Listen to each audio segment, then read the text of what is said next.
3, 2, 1. Hey, let's start with the book. Yes, sir. Okay, we're starting with the book. It's called Long Shot, and it's by my man Craig Hodges, the Chicago Bulls three-point king.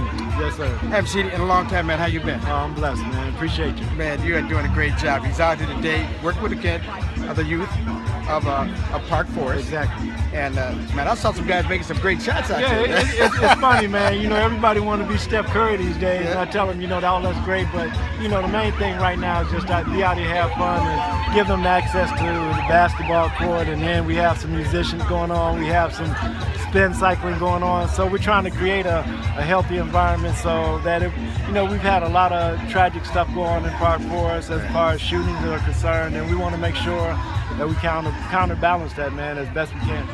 Wow, now we started off with the book. The book is called Long Shot. Right. Tell us about the book. Well, it was What's in the book? 18 months of hard work. You know, there's a lot of sweat and memories going into it, and as far as going back to recollect a lot of things that went on as far as my professional career and the like.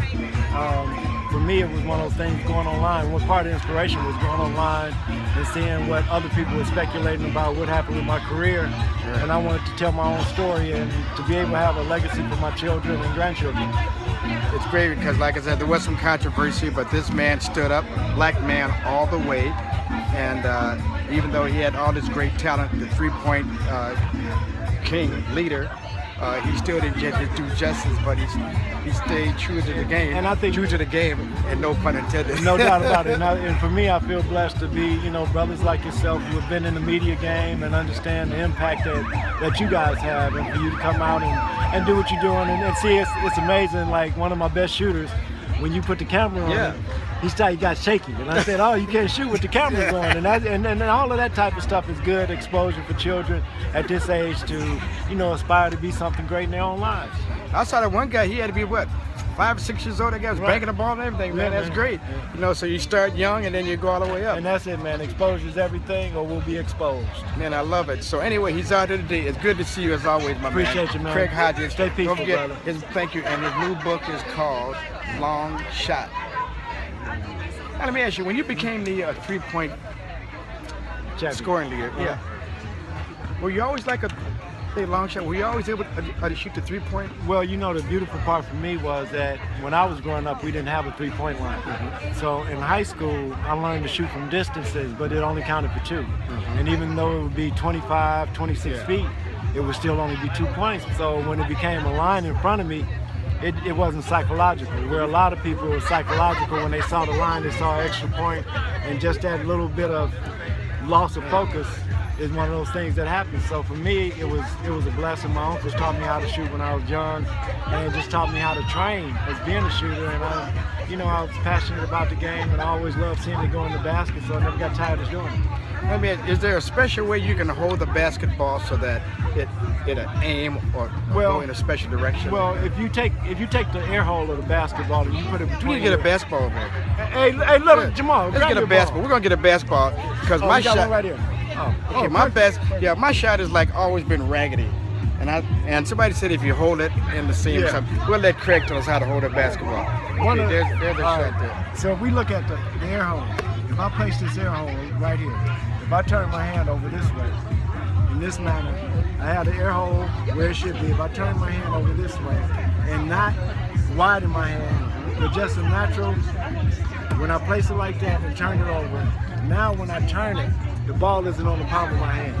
Yeah. You know what I'm saying? And you can direct it left or right. And at that point, it's not so much directing it left or right, but what we say on a professional level is we want to shoot our ball straight. Okay.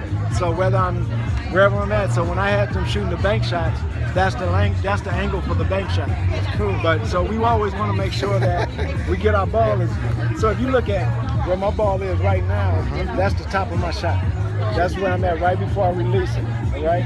Now when I bring that down, I'm in that same position. That's my triple threat position. So my ball is never in my hands in this manner. With my wrist is never here. I gotta try. You know I gotta try to Now, when I the shoot. thing is that if your wrist is in this position, it can't get this object. Look at the difference. See what you did? Yeah. Automatically. Automatically, yeah. Because in order to get this from point A to point B, this got to be in this position.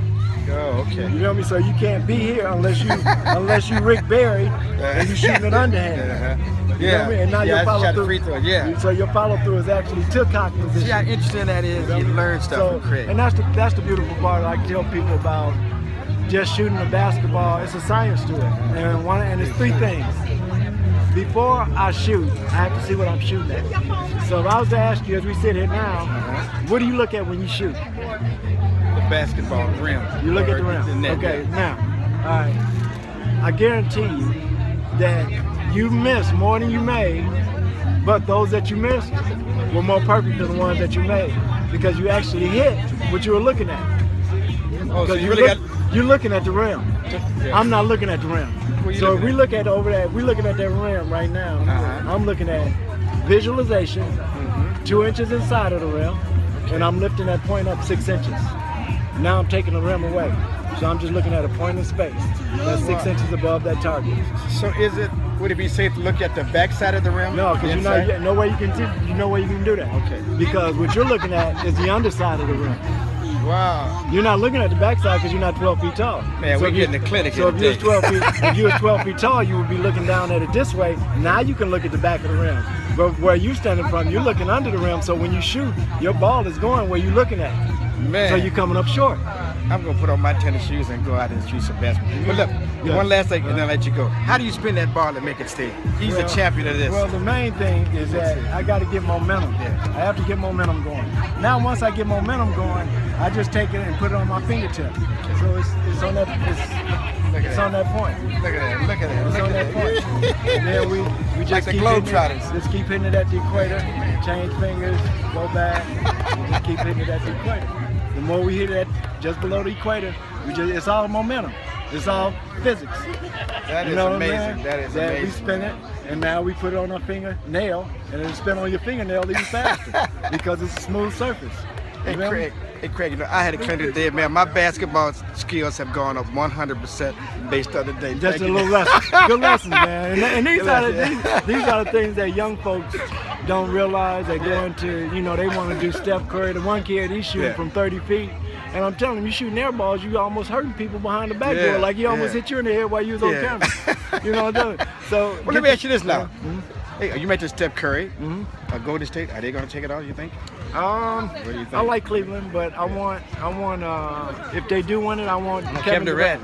No doubt about it. Kevin Durant, man, he is a big addition to that team. He is a big addition to that team. Absolutely. And does LeBron have enough help, you think? Does he have enough help? I mean, he can do it by he can't do it by himself. Yeah, that's what I was the depth of Golden State is worrisome for me, a Cleveland fan, because I like LeBron and what he's doing for the community and the like. Yes. But at the same time, I recognize who's the best. And right now, Golden State is the best team in basketball right now as the last game stood. But series always change and you don't really start a series until you lost. So Golden State hasn't lost the game yet. They've been off a few days, and plus they're starting in Golden State. They probably need to get back home and then try it again. So I'm not going to give up on them yet. No, I don't give up on them at all, because that's the thing, is that once you have to knock the champ out, and they're the champion, and ain't no way. But Kevin Durant did look pretty impressive, and if he gets momentum like good, it's going to be hard to beat. And the biggest thing is being able to stay in front of the basketball. They didn't stop the basketball the other night. He had easy. He walked in there, coast-to-coast actions. Well, man, it's been a real thrill for me. Thank you so much, Craig. God bless you, man. Thank you, man. I'll talk to you soon. For sure. Thank you, man.